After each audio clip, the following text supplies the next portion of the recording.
వైకుంఠలోకాత్ గరుడేన విష్ణోః క్రీడాచలో వెంకటనామధేయః ఆనీయ చ స్వర్ణముఖీ సమీపే సంస్థాపితో విష్ణు నివాస హేతుః అంటారు. అలాగే శృతి శిరసి విదీప్తే బ్రహ్మని శ్రీనివాసే అని చెప్పి వేదాంతాలలో కొనియాడబడేటువంటి పరంబ్రహ్మము మన శ్రీనివాసుడే, శ్రీ వెంకటేశ్వరుడే అని చెప్పి వేరుగా చెప్పనక్కర్లేదు. సాక్షాత్తు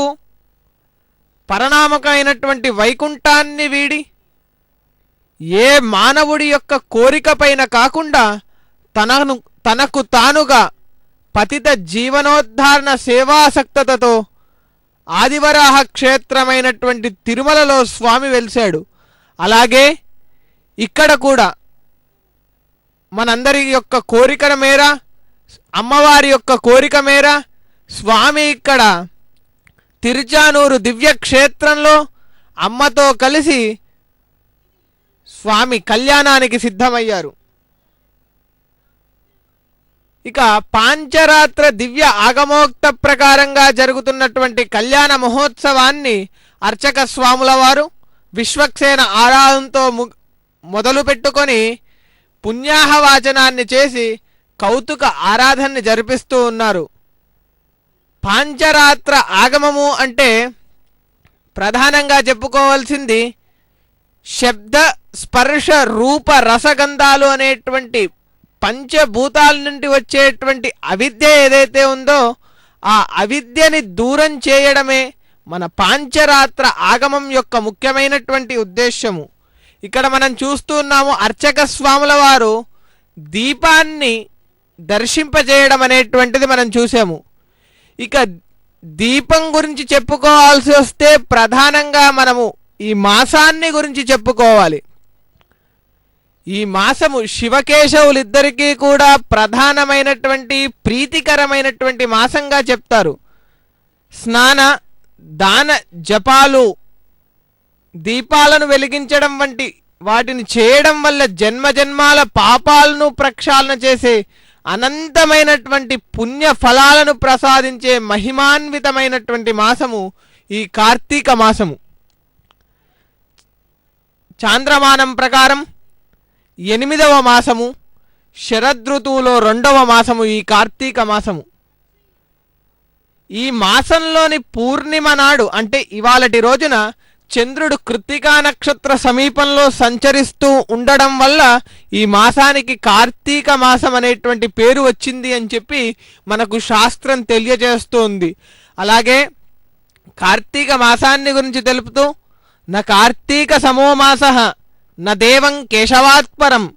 నచ వేద సమం శాస్త్రం న తీర్థం గంగయాస్తమం అంటారు అని చెప్పి స్కాంద పురాణంలో మనకు పురాణమే స్పష్టం చేసింది కార్తీక మాసం యొక్క వైశిష్ట్యాన్ని. శ్రీ మహావిష్ణువుకి సమానమైనటువంటి దేవుడు లేదట, కార్తీక మాసానికి సమానమైనటువంటి మాసము లేదట, వేదముతో సమానమైనటువంటి శాస్త్రము లేదట, అలాగే గంగతో సమానమైనటువంటి తీర్థము లేదట. అలాగే భ్రాతృద్వితీయ కావచ్చు, నాగుల పంచమి కావచ్చు, ప్రబోధన ఏకాదశి కావచ్చు, క్షీరాబ్ది ద్వాదశి కావచ్చు, వైకుంఠ చతుర్దశి కావచ్చు, శుక్లపక్ష పౌర్ణమి అంటే ఇవాళటి రోజు కార్తీక పౌర్ణమి కావచ్చు. ఇలా ఎన్ని శుభతిథులున్నాయో అన్ని శుభతిథులు కూడా ఈ మాసంలోనే ఉండడం వల్ల స్వామివారిని చేరుకునేందుకు, స్వామివారికి దగ్గరయ్యేందుకు ఉపయోగపడేటువంటి మాసంగా ఈ మన కార్తీక మాసాన్ని చెప్పడం జరిగింది. అటువంటి మాసంలో ప్రధానంగా స్వామివారి సమక్షంలో, అమ్మవారి సమక్షంలో కనుక దీపాల్ని వెలిగించిన వారికి సర్వ పాపములు హరించి వైకుంఠ ప్రాప్తి కలుగుతుంది అని చెప్పి శాస్త్ర వచనము. దీపాలను వెలిగించడం, దీపదానం చేయడం వల్ల సకల జీవరాశులే కాక రాళ్ళు, రప్పలు, వృక్షాల వంటివి కూడా ముక్తిని పొందుతాయి అని చెప్పి పురాణ కథనం కూడా ఉన్నది. అందుకని ఇటువంటి దివ్యమైనటువంటి మాసంలో మనం అమ్మని, స్వామిని కీర్తించాలి. అందుకే అంటారు కామతో అకామతో వాపి యత్కరోమి శుభాశుభం తత్సర్వం త్వయి విన్యస్య త్వత్ప్రయుక్త కరోమ్యహం అనుకోవాలి. మనం ఏది చేసినా కూడా అది భగవంతుడు నాతోని చేయిస్తున్నాడు కాబట్టి నేను చేయగలుగుతున్నాను అనేటువంటి ఒక భావనతోని మనం ఏదైనా ఒక కార్యాన్ని చేసినట్టయితే ఆ కార్యము తప్పకుండా సిద్ధిస్తుంది. కాబట్టి ఈ మాసంలో స్వామివారిని అమ్మవారిని సేవించడం అనేటువంటిది మన అదృష్టంగా భావించాలి. ఎస్విబిసి ఛానల్ ద్వారా ప్రత్యక్షమవుతున్నటువంటి ఈ కళ్యాణోత్సవాన్ని వీక్షించేటువంటి అదృష్టాన్ని మనకు ఎస్విబిసి ఛానల్ ప్రసాదించింది. అటువంటి అదృష్టము ఈ మాసంలో కార్తీక మాసంలో మనం వీక్షించేటువంటి అదృష్టాన్ని పొందాము. అలాగే ఇక్కడ మనం చూస్తున్నాము అర్చక స్వాముల వారు విశ్వక్సేన పుణ్యాహవాచన కౌతుక ఆరాధన ఆదులు అన్నీ కూడా ముగించుకొని ఇప్పుడు కృతేతు నరసింహోభూత్ త్రేతాయాం రఘునందనః ద్వాపరే వాసుదేవశ్చ కలౌ వెంకటనాయక అన్నట్టుగా కలియుగ ప్రత్యక్ష దైవమైనటువంటి వెంకటేశ్వరునికి ఇప్పుడు సకల ఉపచారాలను కూడా సమర్పించడానికి సిద్ధమవుతూ ఉన్నారు.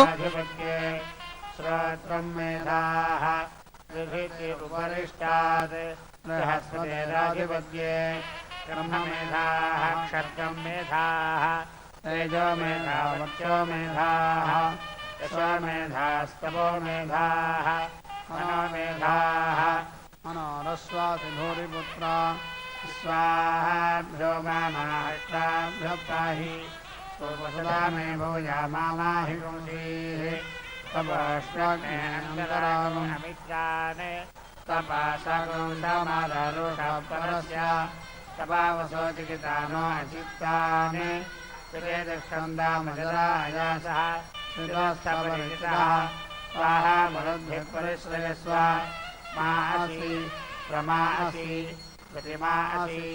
सम्माऽसि त्रिमाऽसि उन्माऽसि अन्तरिक्षस्यान्तर्भिरसि त्रिवन्तपसस्तायस्व आभिर्गेद्भिर्गतो नवोनम् आप्यायय हरिवो वर्धमानः यदा स्तोत्रभ्यो महि गोत्यारुजासि भूयिष्ठभाज अदते स्याम सूत्रं ते अन्यद्य ददन्ते अन्यत् विश्वरूपे अहमेद्योरिवासि विश्वाहि माया अवरित्सुधावः पद्मादे पूर्णनिहिरातिरस्तु अरहन्विभर्निराजकानि धन्वा अरहन्निष्कृङ्गियतं विश्वरूपम् अरहन्निरन्दयसे विश्वमभुवम् नवामोजीजोरुद्रस्पदस्ति भागत्रमसि श्रेष्ठभमसि जागतमसि माधो माधो माधो तसप्राधेत्सभासि दक्षिणा तसप्रतीधेत्सभासुदीचीः तसोद्भोभासुमनस्य मानः तनारुगन्धे करुणीयमानः आज्ञेष्टावसभिः पुरस्ताद्रोचयतु आगत्तेन छन्दसा समारुचितो रोदया इन्द्रस्वारुद्रे दक्षिणतो रोचयतु त्रैष्टुभेन छन्दसा समारुचितो रोचया वरुणस्वादित्ये पश्चात् रोचयतु जागतेन छन्दसा समारुचितो रोचया ऋतानस्त्वा मारुतो मरुद्भिरुत्तरतो रोचयत्वानुष्टुभेन छन्दसा समारुचितो रोचया बृहस्पतिस्था विश्वैर्देवैरुपरिष्टाद्रोचयतु पाङ्गेन छन्दसा समारुचितो रोचया रोचितस्कन्देव धर्मदेवेश्वसि रोचसीयाहं मनुष्येषु सम्राट् धर्मरुचितस्कन्देवेश्वायुष्मागस्तेजस्वी ब्रह्मवत्यस्यसि रुचिताहं मनुष्येष्वायुष्मागस्तेजस्वी ब्रह्मवत्यसि भूयासम् रोगासि रोचं मयि धेहि मयि ऋत् दश पुरस्तात् रोचसे दश दक्षिणा दश प्रत्यङ्ग दशोदङ्ग दशोद्भूभासुपनस्य मानः तनः सम्भाषमोर्जुन्धेहि वाजीवाजिने भवस्व रोचितो घर्मो रुचीया अपश्यन् गोपामणिपद्यमानम् आचपराचपतिभिश्चरन्तम् ससद्भेदे स्वविशोचैर्वसानः आवरीवर्ति भुवनेष्वन्तः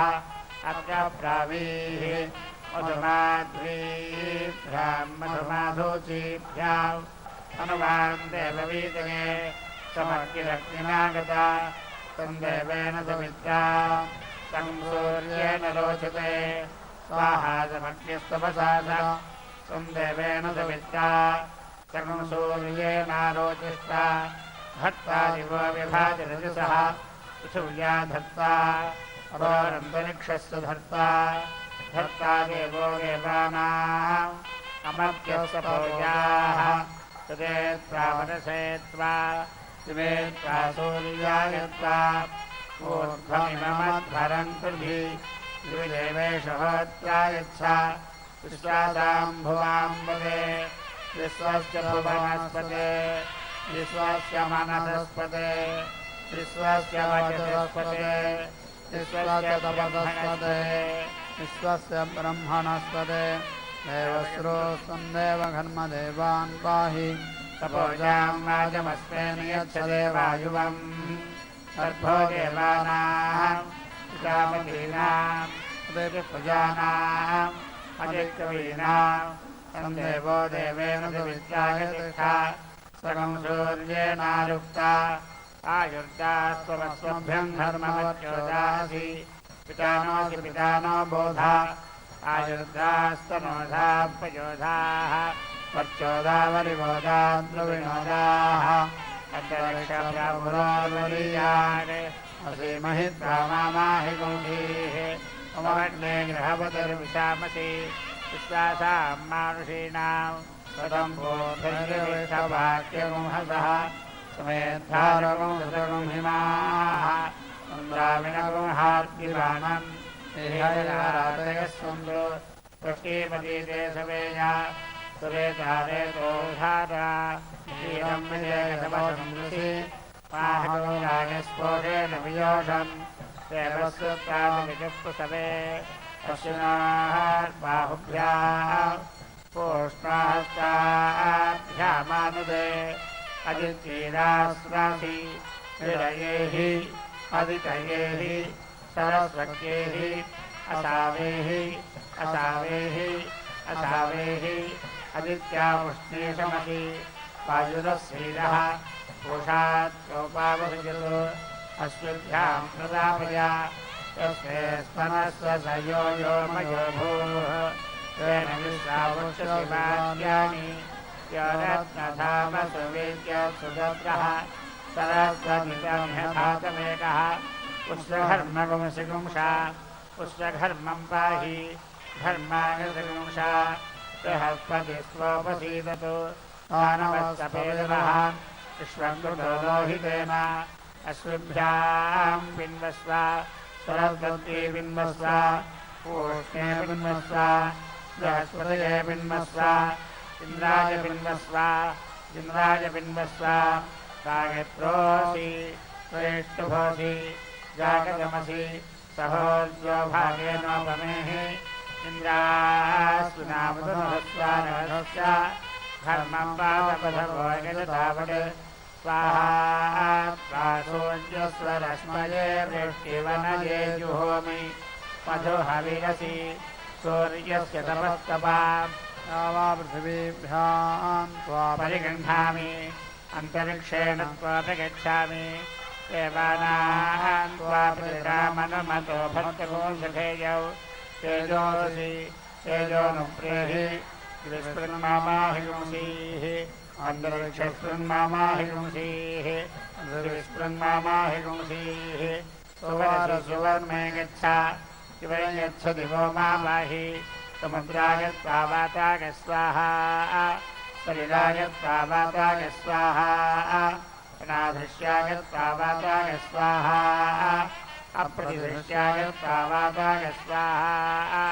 अवस्ववे त्वावाताय स्वाहा सुवस्वते त्वावाताय स्वाहा श्रीमित्वते त्वावाताय स्वाहा अग्नये त्वावसुमते स्वाहा सोमाय त्वारुद्रवते स्वाहा वरुणाय त्वादित्यवते स्वाहा बृहस्पतये त्वा विश्वदेव्यावते स्वाहा सवित्रे त्वद्भुमते विभुमते प्रभुमते वाजवते स्वाहा यमागित्राङ्गिरस्वते विधुमते स्वाहा स्वाहा सा दक्षिणषते स्वान्देवानयालिह स्वाहा घृतस्य धर्मस्य अभोऽप्युपतमस्विना स्वाहाग्नये यज्ञियाय संयजद्भिः अस्याहर्ममादगोहाद्दिवानम् अहद्दिवाभिरोतिभिः अनुवाञ्जावा पृथिवीर्मवसादा स्वाहेन्द्राय स्वाहेन्द्रावटे धर्ममपादमस्विनाः दिवानम् अहद्दिवाभिरोतिभिः अनुवाञ्जावा पृथिवी अमगुंसादा सम्प्राप्यं यथावत् नमो दिवे नमः पृथिव्यै विविधायमं यज्ञमिमं विविधाः त्वं गच्छ अन्तरिक्षं गच्छ पृथिवीं गच्छ पञ्चपदिशा गच्छ देवान् धर्मपान् गच्छ पितॄन् धर्मपान् गच्छ ऋषेभिः ऊर्जेभिः ब्रह्मणेभिः शब्दायभिः आद्यभिः ओषधीभ्यभिः वनस्पतिभ्यभिः या पृथिवीभ्याभिः सुभूतायभिः ब्रह्मवर्चसायभिः यजमानायभिः मह्यं ज्येष्ठायभिः विश्रीत्वा युम्नायत्वा इन्द्रियायत्वा भूत्वा धर्मादसुधर्मामेऽन्यस्मे ब्रह्माणि धारय क्षत्राणि धारय विषं धारय मे त्वावादस्कन्दयात् अमुष्यत्वा प्राणे साधयामि ममोऽर्थं गच्छ योऽस्मान् वेष्टि तं च वयं विष्मः पूष्णे सरसे स्वाहा प्रावभ्यः स्वाहा पृथिरेभ्यः स्वाहा जावा पृथिवीभ्यः स्वाहा पितृभ्यो धर्मपेभ्यः स्वाहा रुद्राय रुद्रहोत्रे स्वाहा आज्योतिकेतुना जुषता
अहज्योतिकेतुना जुषताम्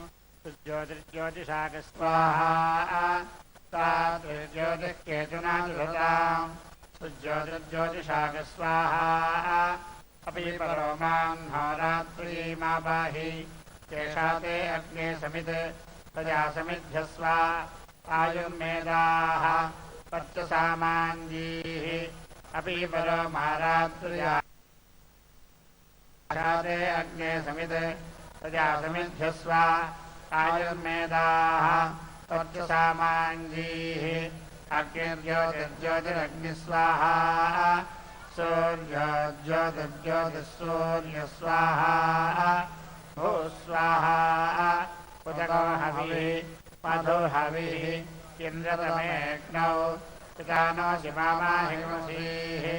अस्यामते देवघर्म मधुमतो वाजवदः पितुमदः अङ्गिरस्वदस्वधाविनः असीमहि त्वामाहिगुंसीः स्वाहा त्वा सूर्यस्य रश्मिभ्यः स्वाहा त्वा नक्षत्रेभ्यः धर्मजाते दिविषुक् चागागत्ये छन्दसि चाब्राह्मणे चाहविद्धाने तान्तयतेनावयते स्वाहा कर्मजातेऽन्तरिक्षेषु चात्रेष्टुभे छन्दसि चाराजन्येः चाग्नीः द्वे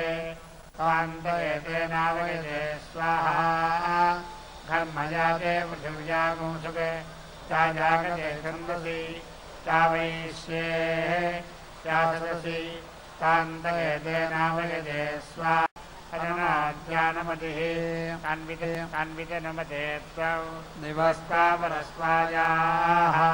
अन्तरिक्षस्य तनोपाहि पृथिव्यास्त्वाधर्मणा अयमनुग्रामावसुविता गणव्यसे ब्रह्मणस्तावरस्वायाः क्षत्रस्य तनोपाहि विशस्त्वाधर्मणा अयमनुग्रामावसुविता गणव्यसे प्राणस्य त्वावरस्वायैः चक्षुरत्नवपाहि श्रोत्रस्य त्वाधर्मणा वयमनुग्रामामसुविता गणव्यसे वल्पुरसि संयुधायाः विसर्जनधायाः साङ्ख्यवक्षि परितवक्षि ततुशक्तिर्नाभिरुतस्य सदा विश्वासर्मदप्रदाः अपद्वेषो अपक्वरः अन्यद्व्रतस्य षष्टिमा घमेतत्पुरीशम् तेन बद्धस्व चाचप्यायस्व वर्धिषीमहि च वयम्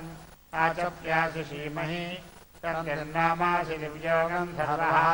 तस्य ते पद्बद्धवेद्धानम् अर्गिरध्यक्षाः रुद्रोऽधिपतिः स्वमहमायुषा सम्भ्राणेन संवर्चसा संवयसा सङ्गोपत्येन सगोरायस्पोषेण यसौ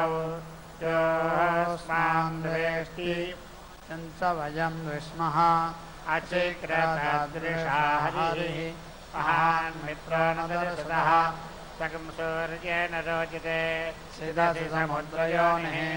इन्दुर्दक्षस्येन ऋतावा हिरण्यपक्षः सगुणो भुरण्यः महान् सधस्थे ध्रुवानिषत्तः नमस्ते अस्तु मामाहिगुंसीः विश्वावसुमो सोमगन्धर्वम् आपो च दृशुषीः तदेनाव्यायन् तदन्ववैः इन्द्रोदारहाणासाम् परिसूर्यस्य परिधीगो न पश्यते विश्वावसुरभिजन्नो गृणादो दिव्यो गन्धर्वो रजसो विमानः यद्वाघासात्यमुदयन्न विद्मा धियो हिन्मानो धिय इन्नो अव्यात् तस्मिमविन्दच्चरणेन दीनाः अपावृणोऽस्वो व्रजानाम् तासाम् गन्धर्वो अमृतानि मोचते इन्द्रो दक्षम् परिजानादहीनम् एतत्त्वम् देवघर्मदेवो देवानुभागाः इदमहम् मनुष्यो मनुष्यान् त्वमपीठानुमेः सह प्रजगा सह रागस्पोषेण सुमित्रा न आववोढधयस्सन्तु दुर्मित्रास्तस्मै भूयासुः योऽस्मान् द्वेष्टि किञ्च भयम् विष्मः उद्भयम् तमसस्परि उदुत्यम् चित्राम् यगस्मोषोत्यमस्मभ्यगंसणे गायत्रम् न बीजागुंसौ अग्ने देवेषु प्रवोचः महीनाम् वयोसि विहितन्ते भद्रा वनस्पतीनामोषधीनागुंसः वाजिनम् त्वा वाजिनो वनयामः ऊर्ध्वम् मनस्सु वर्गौ अस्कान्द्योत्पृथिवीम् अस्काण्डभो युवागाः स्कन्ने मा विश्वाभुवना स्कन्नो यज्ञः प्रजनयतु अस्कानजनि प्राजनि आस्कन्नाद्यायते वृषाः स्कन्नात् प्रजनीमहि चापुरस्ताद्विद्युदापतते तान्तयेतेनावयते स्वाहा या दक्षिणतः या पश्चात् योत्परतः यो वरिष्ठात् विद्युदापजते तान्तयते नावयते स्वाहा प्राणाय स्वाहा यानाय स्वाहा प्राणाय स्वाहा चक्षुषे स्वाहा श्रोत्राय स्वाहा मनसे स्वाहा वाचे सरस्वती स्वाहा पूष्णे स्वाहा पूष्णे सरसे स्वाहा पूष्णे प्रवच्याय स्वाहा पूष्णे नरन्धिजाय स्वाहा पूष्णे हृणये स्वाहा पूष्णे नरुणाय स्वाहा पूष्णे साकेताय स्वाहा उदस्य सुष्माधानुनाप्तविभर्ये भारं पृथिवी न भूमा प्रसुतेतु देवी मनीषा अस्मत्सुतः रथो न वाजी अर्चन्त एके महिषाममिन्वता तेन सूच्यमधारयन् तेन सूच्यमरोचयन् धर्मस्यैरास्तादयमग्निः प्रीशमनिसम्प्रियं प्रजया पशुभिर्भवते प्रजापतिस्वासादयतु तया देवतयाङ्गिरस्वध्रुवासीता यास्ते अग्न आर्द्रायो न यो यात्कुलाहिनीः एते अग्न इन्दवो यावनाभयः यास्ते अग्नेर्नवोर्ध्यो नाम ताभिस्तमुभयेभिः संविधानः प्रजाभिरग्ने द्रविणे हसीता प्रजापतिस्वासादयतु तया देवतयाङ्गिरस्वध्रुवासीता अग्निरसिवैश्वानरोऽसि संवत्सरोऽसि परिवत्सरोऽसि यावत्सरोऽसि सुवत्सरोऽसि यद्वत्सरोऽसि वत्सरोऽसि तस्य देव सन्तशिरः ग्रीष्मो दक्षिणपक्षः वर्षाः पुच्छम् शरदुत्तरः पक्षः हेमन्तो मध्यम् पूर्वपक्षाश्चितयः अपरपक्षाः पुरीषौ अहोरात्रानीष्टकाः तस्य ते मासाश्चार्धमासाश्च कल्पन्ताम् प्रथमस्ते कल्पन्ताम् संवत्सरस्ते कल्पताम् अहोरात्राणि ते कल्पन्ताम् ते दीप्तेति समित्युरिति प्रजापतिस्वासादयत् तया देवतयाङ्गिरस्वध्रुवस्सीता भूर्भुवस्वः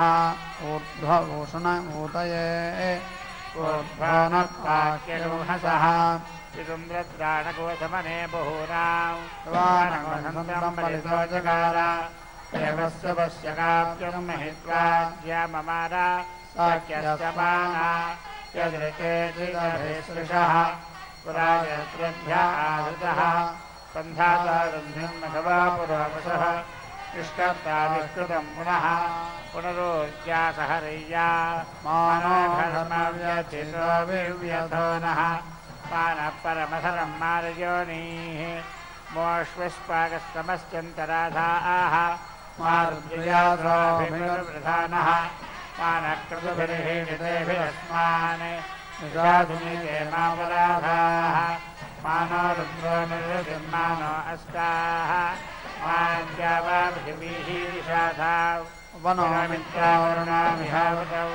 अन्वादीज्ञातामिहनस्सखाय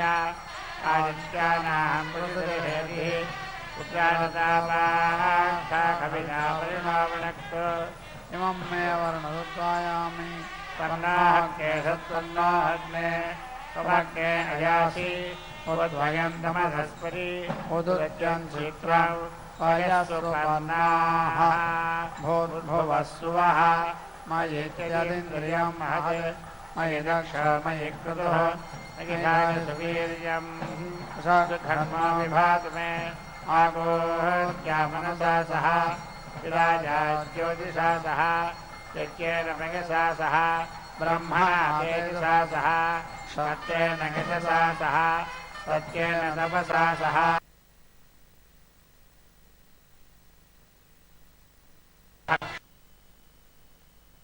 इन्द्रेण वीतस्य मधुमतः बहुतस्य बहुतो भक्षयामि नास्ते अग्ने घोरास्तनुवः क्षुत्यकृष्णा च अस्मुष्यामाहुतिश्च असनजा च पिपासा च शेतिश्चामहि एतास्ते अग्ने घोरास्तनुवः ताभिरमुं गच्छ योऽस्मान् वेष्टि यञ्च वयं विष्मः स्निग्धस्निहितश्च उष्णा च शीता च उग्रा च भीमा च तदाम्नि चेतिनिदा एतास्ते अग्ने घोरास्तनुवः ताभिरमुं गच्छ योऽस्मान् वेष्टि यञ्च वयं विष्मः ध्वनिश्च ध्वनयश्च निलिम्बश्च विलिम्बश्च वीक्षिपः उग्रध्वनिश्च ध्वनश्च ध्वनयज्ञश्च सहस्वागश्च सहमानश्च सहस्वागश्च सहीयागश्च येऽप्रेत्य वीक्षिपः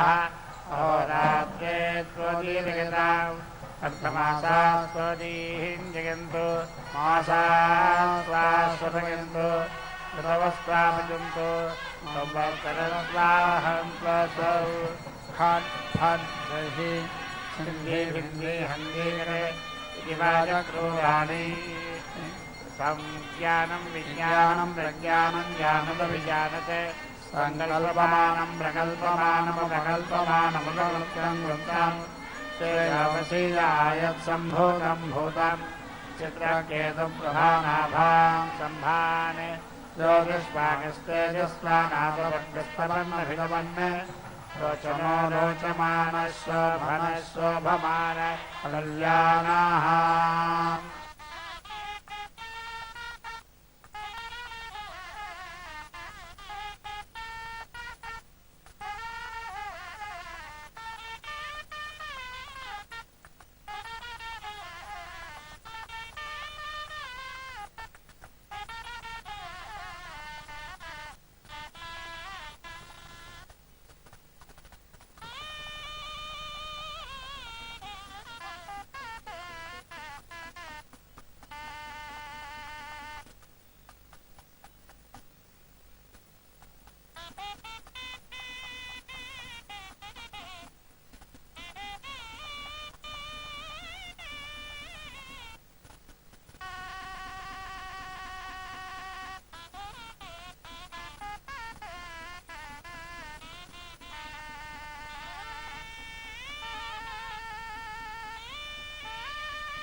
శ్రీ మహాలక్ష్మియట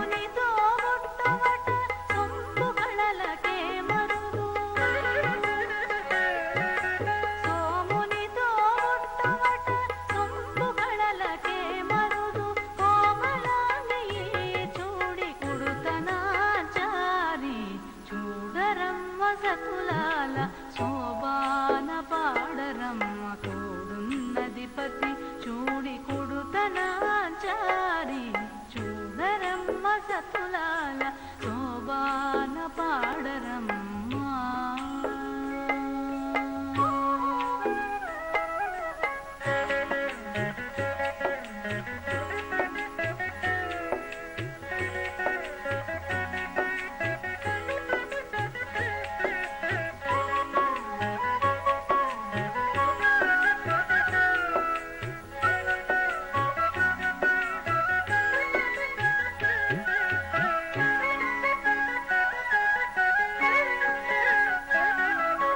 కలశాబ్ది కూతురట గంభీరాలకే మరుదు తలపలోక మాతయట నయమరియే మరుదు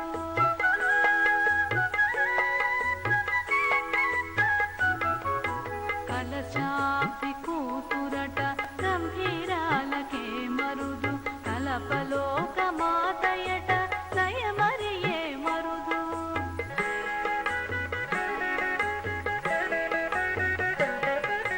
జలజ నివాసినియట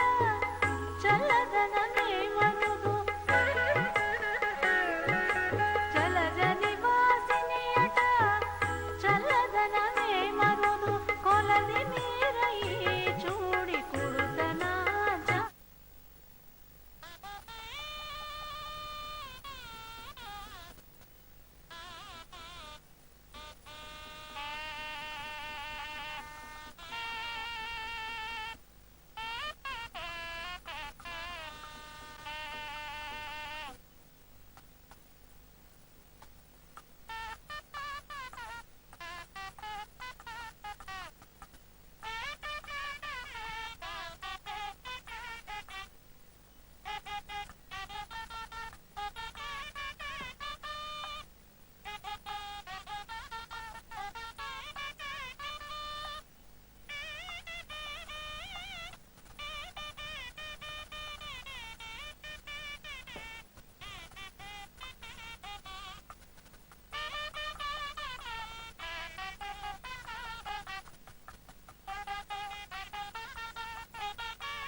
ఇంద్రవిచరన్ స్ఫాసయస్వ స్వపంతమింద్రవసుమంతమిచ్చా వజ్రేణామంబోధయదుర్విదత్రం స్వపతోస్య ప్రహరభోజనేభ్యः అగ్నే అగ్నినా సంవదస్వ मृत्यो मृत्युनाशं वदस्व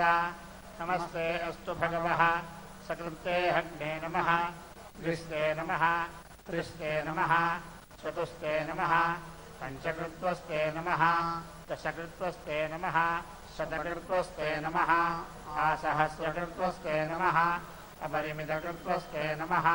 नमस्ते अस्तु मामाहि पुंसीः असृण्मुखो रुधिरेणाव्यक्तः यमश्च दूतस्वपाद्विधावसि रुद्रस्वपर्णः कुणपन्निषेवसे यमश्च दूतप्रहितो भवस्य चोभयोः तदेतद्विहसो भूत्वा वाग्देव्यभिरायसि विषन्तं मे पिलाय अमृत्यो मृत्यवेनया सात्यार्क्यमाच्छतु तदीशितो यदि वा स्वगामी भयेन वदति वाचमेतां तामिन्द्राग्नि ब्रह्मणा संविधानौ शिवामस्वभ्यं गृणतं गृहेषु दीर्घमुखि दुर्हणु मास्वदक्षिणतो वदः यदि दक्षिणतो वदाद्विषन्तं मे बाधासै चित्तादलोक आवप्तते हिरण्याक्षोऽजोमुखः रक्षसां दूतः गतः तपितो नासयाग्ने यदेतद्भूतान्यन्वाविश्य दैवीं वाचं वदसि विशतो नः परापता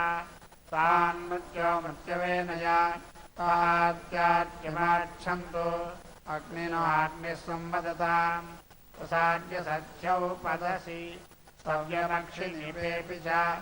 मेहकस्य च नाम मत् अर्जुनात्वाक्रिमे हन्मि खण्वेन जमदग्निना विश्वावसो ब्रह्मणा हतः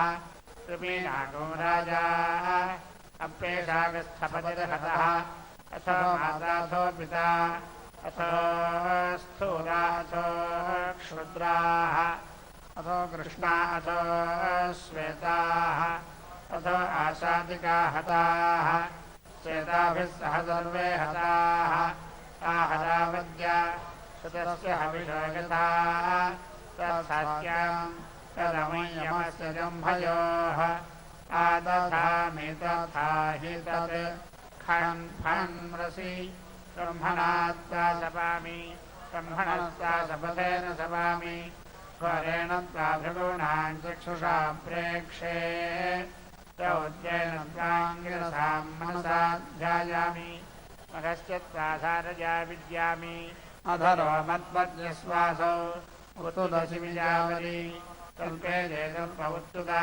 गिरीगोरमप्रवेशय मरीचीकृपसन्नुदा यावदितः पुरस्ताद्रजातु सूर्यः तावदितो उन्नासय योऽस्मान् द्वेष्टि यञ्च वयं विष्णः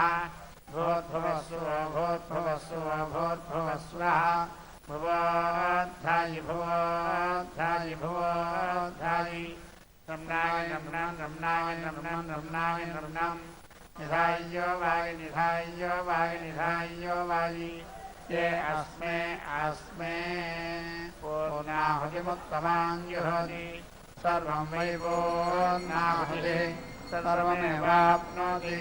अतो इयं वै पूर्णाहुतिः अस्यामेव प्रतिष्ठति नारायणाय विद्महे वासुदेवाय धीमहि तन्नो विष्णुं प्रचोदयात् स्वाहा महादेव्यै च विद्महे विष्णुभद्रै च धीमहि तन्नो लक्ष्मीः प्रचोदयात् स्वाहा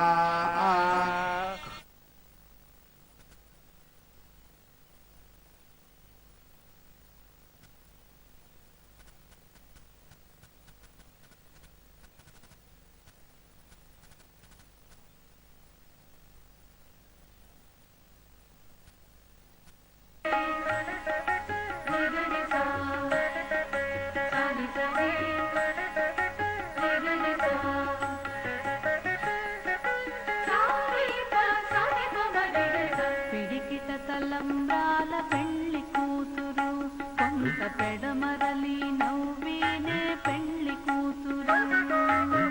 పిడికిట తలంబ్రాల పెళ్లి కూతురు కొంత పెడమరలి నవ్వేనే పెళ్లి కూతురు పిడికిట తలంబ్రాల పెళ్లి కూతురు కొంత పెడమరలి నవ్వేనే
తలంబ్రాల పెళ్లి కూతురు కొంత పెడమరలి నవ్వేనే పెళ్లి కూతురు